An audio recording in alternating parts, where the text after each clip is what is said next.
Olá, turminha do sexto ano, tudo bem com vocês?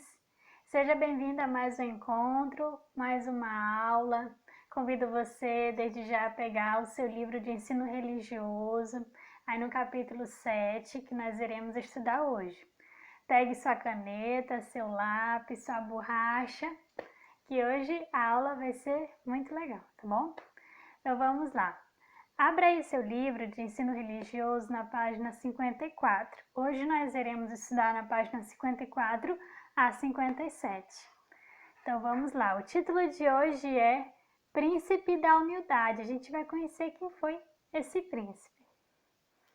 Bom, aí no início do nosso livro conta a história do nascimento do primeiro filho do príncipe William e da Kate Middleton, na Inglaterra, em 2013. Então imagine, né, nesse período toda a mídia, a TV, todos estavam ali aguardando o nascimento do herdeiro do trono da Inglaterra, o George, tá o nome desse garotinho aí. Então ele nasceu, agora imagine, ele foi criado num palácio, né, tudo cheio de luxo, riquezas, tudo isso. Agora imagine você, já pensou? Você nascer aí numa família rica, poderosa aí, ser filho de um príncipe, né? É muito legal. Agora imagine uma situação. Um belo dia Deus então revela para você que você tem que sair, né, desse local onde você viveu, cheio de luxo, de riqueza, e você então descobre que você é adotado, né? E que sua família então são pessoas refugiadas, pessoas muito pobres. Então você tem que sair daquela sua vida de conforto, de riqueza, para ir para um local, né, que para você então é desconhecido. Não é fácil, né, mesmo essa decisão. Será que você aceitaríamos? O que faríamos será numa situação dessa, não é mesmo? Deixar aí toda essa riqueza, essa luxúria, né, pela pobreza, né? Não é fácil. Então isso, gente, aconteceu parecido aí com Moisés. Moisés, né, sabemos a história dele, né, o rei fez um decreto, todas as crianças, meninos, sexo masculino que nascessem, as parteiras poderiam matar, né, para que não se proliferasse o povo hebreu, porque o rei estava com medo de o povo se vingar, se rebelar contra eles, serem numerosos, poderosos e dominar o Egito, né, e prisionar então os egípcios. Então, com esse intuito, então o rei pediu para que matassem todos os bebês, né, meninos. Então, a mãe de Moisés, Joquebede, ela não queria que isso acontecesse com seu filhinho, então ela pegou um cesto e botou ele então no rio Nilo. A irmã dele, Miriam, que vocês podem ver aí na imagem, perto aí da princesa, né, viu então o cestinho indo embora. Então ela viu que a princesa ali avistou aquele cesto, ficou maravilhada com aquele bebê, queria cuidar, mas ela não tinha como amamentar. Então a irmã de Moisés, a Miriam, disse: olha, eu conheço uma senhora que pode ajudar. Então chamou quem? Chamou a própria mãe de Moisés, Joquebede. Vocês podem ver aí, lado direito de vocês, Joquebede, ensinando ali para Moisés os princípios de Deus, né? A sabedoria que há, tudo sobre Deus. Então isso ajudou muito na base de Moisés. O tempo foi passando, Moisés se tornou já adulto, ele estudou nas melhores universidades do Egito, só que ele ainda não tinha tido uma experiência com Deus. Ele acreditava ali na justiça, ali das suas próprias mãos, da sua força, do seu poder, né? E então teve um dia que ele viu um egípcio batendo em um hebreu. Nossa, ele ficou indignado. Sabe o que ele fez? Ele pegou e matou o egípcio. E aí com isso, né, souberam que ele tinha feito isso, então por isso ele fugiu. Com isso ele fugiu, ele foi parar lá no deserto de Midian, tá? E lá então ele conheceu Zípora, a esposa dele. É o casamento dele, tá? Com Zípora, é uma ilustração. E a Zípora é filha de Jetro, né? Então ele passou 40 anos, né, morando lá em Midian, teve os filhos dele, a família dele, e a profissão que ele tinha era de pastor. Então, com isso ele pode aprender, ter paciência, habilidades que ele não tinha, ele pôde então adquirir ali. Deus então foi trabalhando no coração dele. Então, teve um certo dia que ele estava ali apacentando as ovelhas e ele viu uma sarça nele pegando fogo, mas ela não se queimava, né? Assim, não se destruía. O fogo ficava ali consumindo e ela ali intacta, né? Ele ficou admirado, né? Então, ali, oportunidade que Deus falou com ele e o chamou para ser mensageiro dele. Ali botou um monte de desculpa, disse que ele não tinha habilidade para falar, a língua dele era pesada, então disse assim: Moisés, quem foi que criou sua língua, né? Quem foi que te criou? Então é eu, então eu estou te chamando, então eu vou te capacitar. Então aí Deus delegou então essa responsabilidade para Moisés libertar o povo. Então Moisés, então, juntamente com seu irmão Arão, foram. Chegando lá, ele transmitiu ao rei a ordem de Deus, né? Qual foi? Nós podemos ver lá em Êxodo, capítulo 5, verso 1, que nos diz o seguinte: Deixe que o meu povo vá ao deserto, a fim de fazer ali uma festa em minha honra. Essa foi a ordem de Deus. E essa ordem Moisés passou então para o rei. Aí o rei, com o coração endurecido: quem é esse Deus que eu nem conheço Deus? Eu não vou deixar os meus escravos saírem assim não, né? Então ele não deixou. E o que aconteceu? Caíram então as 10 pragas no Egito, como a gente pode ver na tabelinha. A primeira praga qual foi? A água virou sangue, né, Dani? O Nilo e todo um ajuntamento de águas no Egito se tornaram em sangue. Mas mesmo assim o faraó não deixou os israelitas irem. Segunda praga qual foi? Rãs. As rãs cobriram as terras do Egito. A terceira foi o quê? Piolho. O pó da terra se tornou em piolhos, os quais cobriram as pessoas e os animais no Egito. Já pensou? Né? Às vezes na cabeça já é ruim, imagina o corpo todo, né? Piolho, deve ser horrível. A quarta praga, moscas. Moscas encheram as casas na terra do Egito. A quinta, pestilência. O que é isso? São pestes, doenças assim, contagiosas que matam mesmo. Então, todo o gado dos egípcios morreram. Né? A sexta praga, úlceras, que apareceram na pele dos egípcios e dos seus animais, aquelas feridas assim, enormes.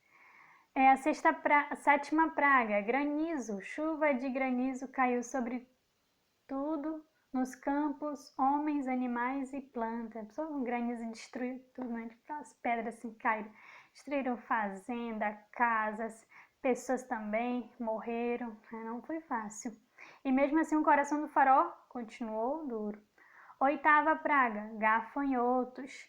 Gafanhotos devoraram todas as árvores e plantas na terra do Egito. Já pensou aquelas vegetações, aquelas frutas, legumes, tudo foi devastado, foi acabado pelos gafanhotos. Nona praga, escuridão. A escuridão cobriu a terra do Egito por 3 dias. Já pensou?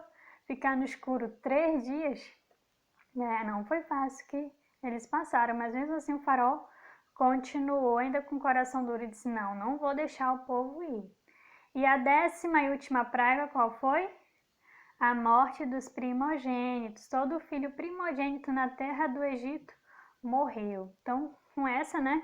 Depois do filho dele ter morrido, né, do faraó, aí que ele deixou o povo, né, partir. Mas mesmo assim, no final ele mudou de ideia e ainda os perseguiu até o Mar Vermelho, né? Que a gente conhece a história, não é mesmo? Gente, não foi fácil. Mas sabem de uma coisa? Deus tinha 3 propósitos ao enviar essas pragas. Vamos ver quais foram esses 3 propósitos? Vamos ler aí juntos. Qual foi a primeira? Mostrar ao faraó e ao povo egípcio seu poder em contraste com a fraqueza dos ídolos e deuses adorados por eles. Segundo, libertar os israelitas e animá-los a confiar sua fé no Deus de seus pais. Terceiro propósito, despertar no povo judeu a confiança em Moisés como seu líder, né? Que legal! Então esses são os 3 propósitos ao enviar as pragas. Agora deixa eu falar uma coisa para vocês, né? Depois ali que o povo caminhou, né? Estava ali no deserto, depois de 2 meses, eles chegaram, né? Deixa eu só dar uma olhadinha aqui. Eles chegaram lá no Monte Sinai. Isso, onde eles receberam leis morais. Eles receberam leis morais, sociais, de saúde, e a mais famosa que nós conhecemos são que os 10 mandamentos, isso mesmo, tá? Então a gente pode ver na imagem. Qual é o primeiro mandamento? Não terás outros deuses diante de mim. O segundo, não farás para ti imagem de escultura. Terceiro, não tomarás o nome do Senhor teu Deus em vão. Quarto, lembra-te do dia de sábado para o santificar. Quinto, honra teu pai e a tua mãe. Sexto, não matarás. Sétimo, não adulterarás. Oitavo, não furtarás. Nono, não dirás falso testemunho contra o teu próximo. E o 10º, não cobiçarás. Né? Então, esses foram os 10 mandamentos que foram dados ao povo de Israel no Monte Sinai. Agora deixa eu falar uma coisinha para vocês. Moisés sabia que essa rocha ela simbolizava Jesus Cristo, a fonte da água da vida. Então o povo ali estava muito estressado, estava reclamando, estava faltando água. Então Deus ordenou para ele falar com a rocha, que a rocha então iria prover a água. Só que também Moisés estava tão estressado que sabe o que ele fez? Ele bateu forte 2 vezes nessa rocha. Mas mesmo assim, então Deus então fez jorrar água. Mas infelizmente essa atitude de Moisés fez com que ele não entrasse na terra de Canaã. Ele só ficou olhando de vista. Mas sabem de uma coisa? Nenhum momento Moisés reclamou, questionou com Deus, porque ele sabia que Deus tinha razão. E aí, deixa eu perguntar uma coisa para vocês. Moisés morreu ou não morreu? Vamos ver o que a Bíblia nos diz? Vamos lá, convido você e pegue sua Bíblia, abra essa Bíblia em Deuteronômio 34, verso 5, tá? A gente vai ver esses versos. Vamos descobrir se Moisés morreu ou não morreu. Estou pegando a minha Bíblia aqui, convido você a pegar sua Bíblia. Se quiser dar um pause nesse vídeo, tá? É o tempo que você pega a sua Bíblia, depois você dá o play. Então vamos lá, já estou com a minha Bíblia aqui. Em Deuteronômio 34, verso 5 nos diz o seguinte, sobre a morte de Moisés. Assim morreu ali Moisés, servo do Senhor, na terra de Moabe, segundo a palavra do Senhor. Aqui a gente vê o que ele morreu, não é mesmo? Agora vamos ver o que está escrito em Judas. Vamos lá, antes de Apocalipse, tá? Judas capítulo 1, verso 9. Contudo, o arcanjo Miguel, quando contendia com o diabo e disputava a respeito do corpo de Moisés, não se atreveu a proferir juízo infamatório contra ele. Pelo contrário, disse: o Senhor te repreenda. Tá? Então, gente, aqui Miguel, que significa Jesus, tá? Miguel e Satanás não estavam disputando ali pelo cadáver de Moisés, que estava morto. Não, isso até mesmo sem lógica, né? Querer algo que está morto já, que não serve para nada. Não, gente. Aqui o corpo está se referindo realmente ao corpo de Moisés, se ele tem o direito de ser ressuscitado ou não. A pessoa de Moisés, que Satanás ficou, não, ele pecou, ele bateu na rocha, mas não, eu vou pagar esse preço. Eu vou morrer na cruz, então os pecados deles serão perdoados, né? Então a gente vê também o amor de Deus. Então, Moisés, ele morreu, mas de acordo com a palavra de Deus, ele foi ressuscitado. E onde é que a gente vê aí Moisés? Lá em Mateus 17, 3. Vamos ver? A transfiguração ali. Depois que Jesus ressuscitou, então Jesus aparece ali. Aparece com quem? Vamos ver aqui? Mateus 17, 3. E eis que lhes apareceram Moisés e Elias falando com ele. Olha que legal! Então Moisés nesse momento está lá no céu, juntamente com Elias, com Enoque, com Jesus. E olha só, gente, Moisés permaneceu fiel e o Senhor o recompensou. Olha o que está escrito lá em Deuteronômio 34, verso 10. Nunca mais se levantou em Israel profeta algum como Moisés, com quem o Senhor houvesse tratado face a face. Olha que lindo, não é mesmo? Moisés foi um grande homem. Foi um servo de Deus, um mensageiro do Senhor. E o livro nos traz uma coisa bem interessante em relação à estátua de Moisés, que é obra do italiano Michelangelo. Ela foi feita em 1545, tá? por esse artista. E aí, como vocês podem ver do lado esquerdo de vocês, né? Essa estátua ali sentada tão maravilhosa, né?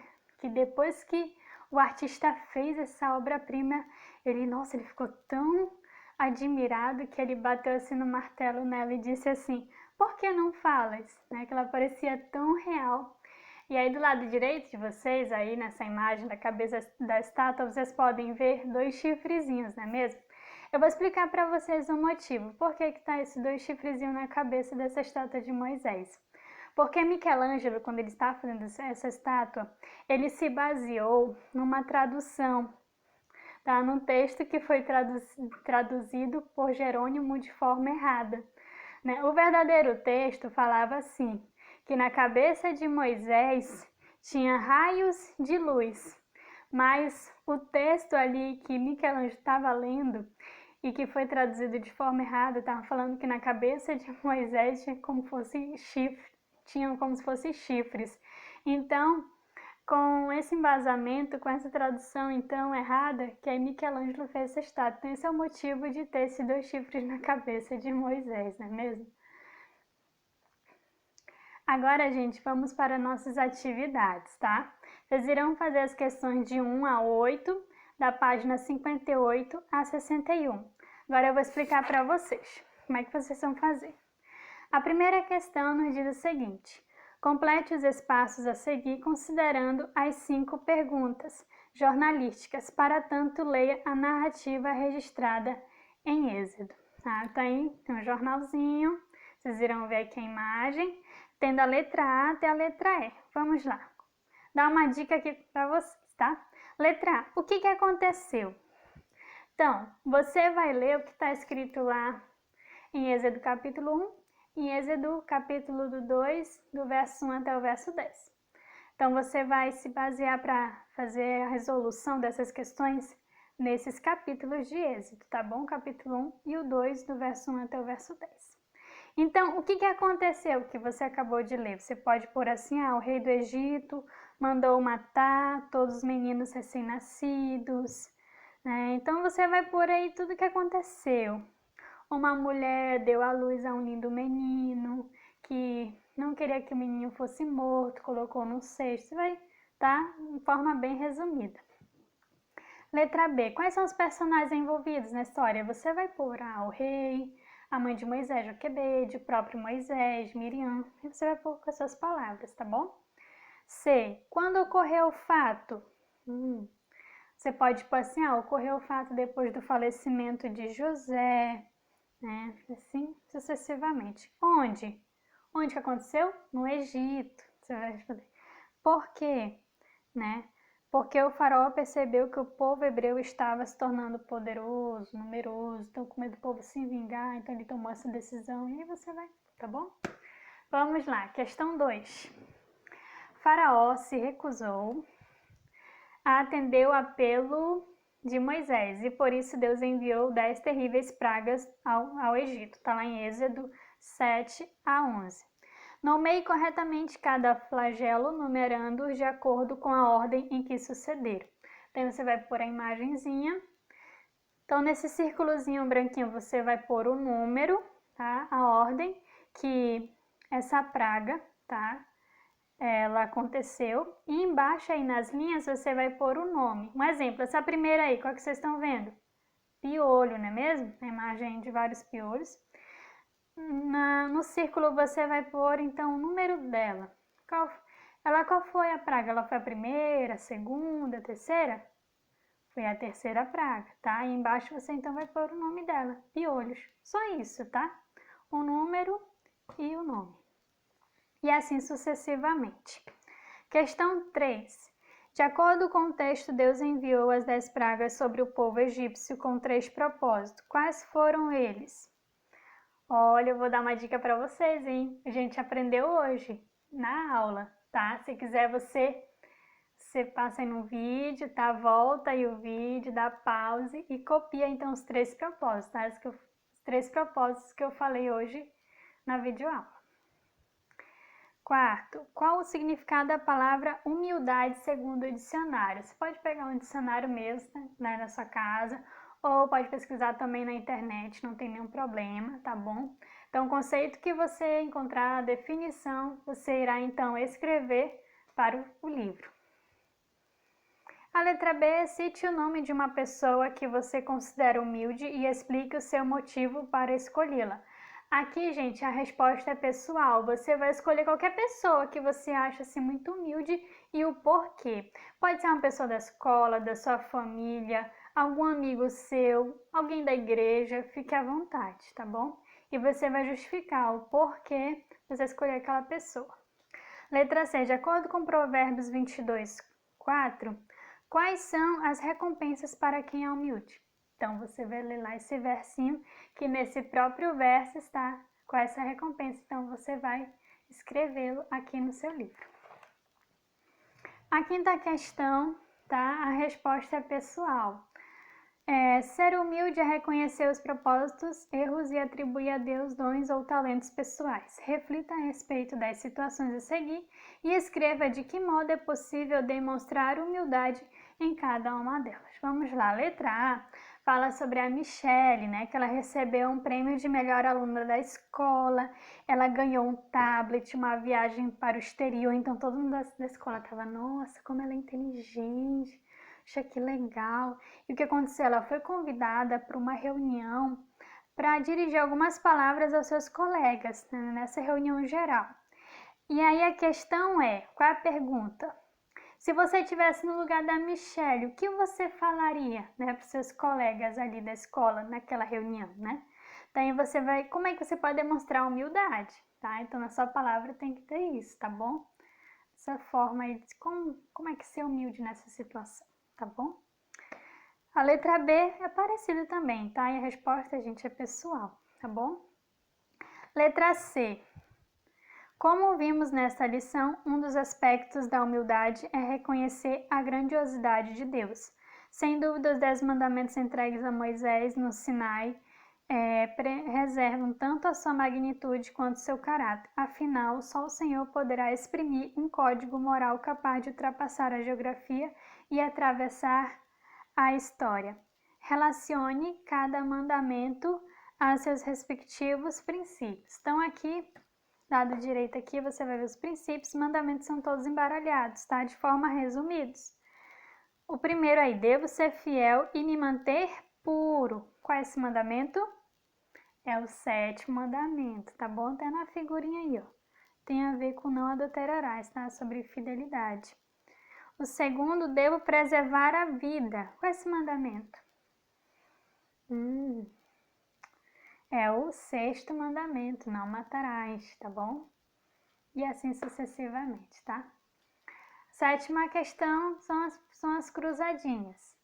A primeira é, criado e treinado para ser rei. Quem foi? Moisés, aí você vai preencher Moisés. Governador do Egito? Não foi José, tá? José já tinha morrido, que é nesse contexto de Moisés. Quem era o governador do Egito? O faraó. Então você vai escrever aí faraó. E assim sucessivamente, tá? A 8ª questão é trocando ideias com colegas. Como nós não estamos em sala de aula, mas isso não impede de você trocar ideia com alguém. Você pode trocar com alguém da sua família, com sua mãe, com seu pai, com seu irmão. Quem estiver na sua casa, faça essas perguntas para ele. Bom, o que a letra A está falando, na sua opinião, que aspectos a mãe de Moisés teve priorizado na educação dele? Né? O que ela priorizou, será? Ela priorizou para saber sobre a religião, sobre Deus, princípios divinos, o certo, o errado. Você põe, tá? B e a letra C, tá bom? É pessoal também, tá? Você vai pôr com as suas palavras. Então, gente, essa foi a nossa aula de hoje. Espero que vocês tenham gostado. Qualquer dúvida, eu estou à disposição no WhatsApp, tá? Me procurem. E é isso, gente. A mensagem de hoje para vocês é que assim como Deus escolheu e capacitou Moisés, Ele também pode capacitar você hoje, tá? Em nosso momento. Então, que todos nós possamos ser líderes, ser bênçãos, onde quer que estejamos. Que Deus te abençoe grandemente. Um abraço e até a próxima. Tchau, tchau.